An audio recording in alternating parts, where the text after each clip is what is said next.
Hello foodies, welcome to my YouTube channel let's cook with Pravalika. ఈరోజు శామగడ్డ పులుసు ఎలా చేసుకుంటారో దాని ప్రాసెస్ ఏంటో చూద్దాం.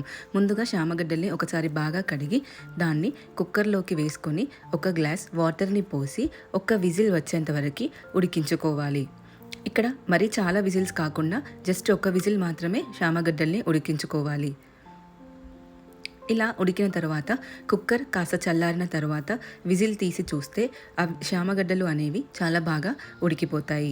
ఇప్పుడు దాంట్లో నుంచి వాటర్ని సపరేట్ చేసి కాస్త చల్ల వాటర్ని పోసుకొని శామగడ్డల్ని 1-2 నిమిషాల పాటు చల్లారనిచ్చుకోవాలి.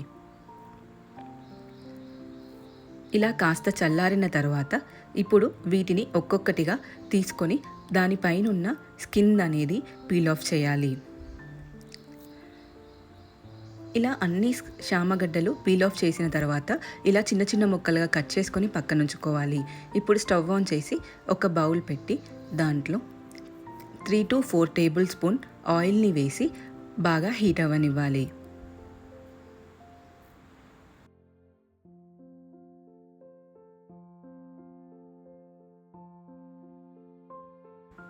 ఇలా హీట్ అయిన ఆయిల్లో కాస్త ఆవాలు జీలకర్ర వేసి చిటపటలాడనివ్వాలి.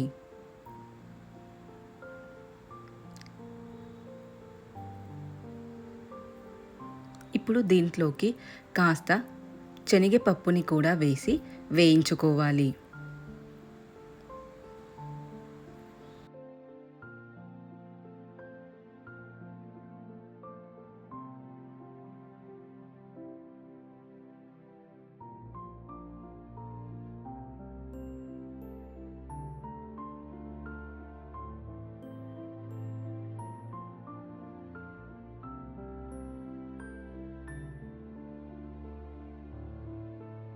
శనగపప్పు అనేది కాస్త ఫ్రై అయిన తర్వాత దాంట్లోకి కాస్త కరివేపాకు, కట్ చేసి పెట్టుకున్న ఆనియన్ని కూడా వేసి ఫ్రై చేసుకోవాలి.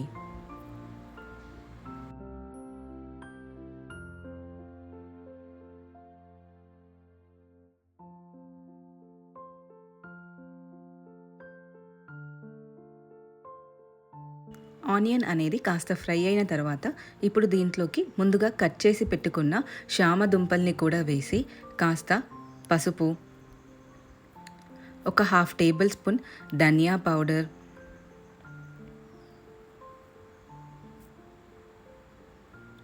రుచికి సరిపడా కారం, రుచికి సరిపడా సాల్ట్ని కూడా యాడ్ చేసుకోవాలి. అండ్ ఇక్కడ ఒక టేబుల్ స్పూన్ షుగర్ని కూడా మేము యాడ్ చేస్తున్నాము. షుగర్ ఇష్టం లేని వాళ్ళు స్కిప్ చేయొచ్చు, కంప్లీట్లీ ఆప్షనల్. ఇప్పుడు ఒక 2 టేబుల్ స్పూన్ నువ్వుల పొడి,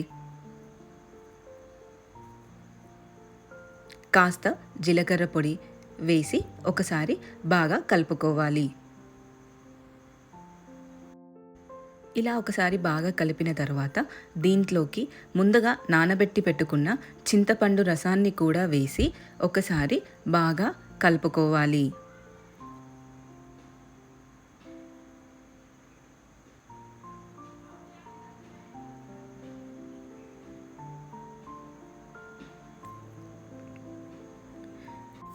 ఇలా ఒకసారి బాగా కలిపిన తర్వాత ఇప్పుడు కన్సిస్టెన్సీకి తగ్గట్టు మరి కాస్తన్ని వాటర్ కూడా యాడ్ చేసుకోవచ్చు.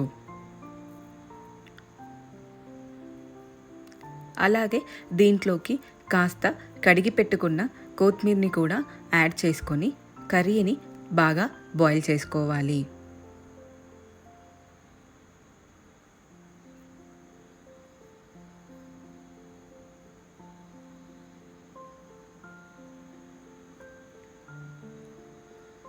ఇలా మధ్య మధ్యలో మెల్లిగా కర్రీని కాస్త కింది నుంచి కలుపుతూ ఉండాలి.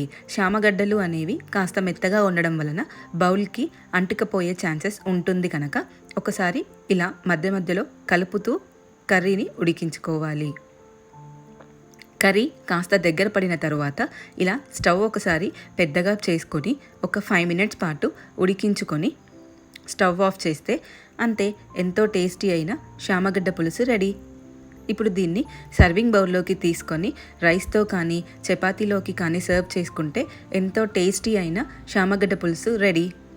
Thank you.